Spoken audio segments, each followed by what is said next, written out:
and very good evening to you, ladies and gentlemen. Honorable Chief Minister, Government of Goa, Dr. Pramod Sawant, Honorable Deputy Chief Minister and Honorable Minister for Tourism, Mr. Manohar Asgaonkar, Secretary Tourism, Mr. J. Ashok Kumar, President of the Travel and Tourism Association of Goa, Mr. Savio Masais, travel trade members, professionals, domestic and international delegates, members of the media, bloggers, ladies and gentlemen. Before I continue further, I've got something very important to say. I was told to be accurate, to be brief, and then be seated.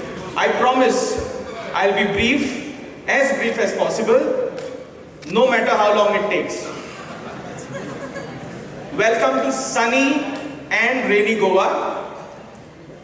It's pretty obvious that the rain gods have decided to linger on, perhaps to join me enthusiastically in welcoming all our distinguished guests and delegates who have converged here in large numbers in our beautiful state of Goa to be a part of the third edition of the Goa International Travel Mart 2019.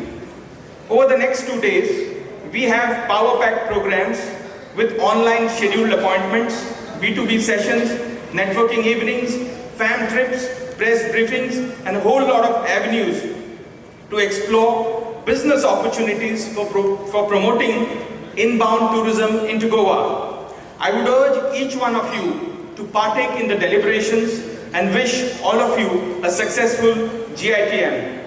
Goa is also known as the Pearl of the Orient, Gomantak, Aparant, Sindhapur, and has been renowned for its abundant natural beauty and hospitable people. Goa started its journey as a tourism destination after having been discovered by the hippies or the flower power generation in the late 60s, and ever since, Goa has never looked back. Human settlements in Goa go back to the Paleolithic and Mesolithic era. Ever since then, Goa has been ruled by various dynasties until finally the Portuguese conquered Goa in the year 1510, up until 1961 when Goa was liberated from the Portuguese rule. Thus, Goa became a melting pot of cultures and cultural influences which we have retained till date, and these influences manifest themselves in our art, culture, cuisine and way of life. Thus, Goa is a unique place to visit and gives our visitors multiple choices and reasons to make their holidays unique and memorable. All this and more has been captured in a beautiful film which will be launched by the Honorable Chief Minister later in the evening.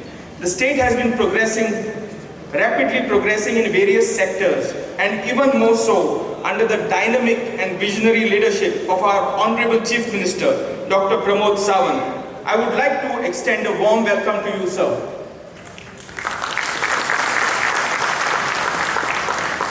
He is ably supported by his cabinet colleague and Honorable Deputy Chief Minister and Minister for Tourism, Mr. Manohar Asgaonkar, who has been leading the tourism sector to newer heights and achievements. We welcome you, sir, for today's function. Secretary Tourism, Mr. J. Ashok Kumar, has also led the team of officers from Tourism Department and Goa Tourism Development Corporation in achieving many milestones. His focus, coupled with his unassuming nature, has provided clear leadership to entire Goa tourism team. We would also like to extend him a warm welcome. Mr. Savio Masais, the TTAG President, has been one of the most hardworking and bold TTAG President who's always on his toes to resolve major issues affecting the tourism industry. I also extend a warm welcome to him. I also extend a warm welcome to all the GTDC board directors, members of the State Marketing and Promotion Committee, members of the media, travel and hospitality fraternity, my colleagues from the Tourism Department and the Goa Tourism Development Corporation. Above all, a very, very special welcome and what we say in our local language, Kokani, Hunmunit Yoka, to all our esteemed delegates and buyers and exhibitors who are here with us today. Believe me, GITM would not have been possible without your support and participation. I will sign off with an interesting anecdote which has a message for everyone in this hall. Have you heard about Betty Nesmith? Well, in 1951, Betty was a secretary who realized that the electric typewriter also seemed to multiply the typing errors. So she concocted a mixture of water-based paint and a coloring agent that matched the bank stationery. Soon, everybody wanted to use Betty's correction fluid. By 1956, she quit her bank job and sold the fluid full-time. In 1979, Gillette bought her liquid paper corporation for $47.5 million. What opportunities are right under our noses?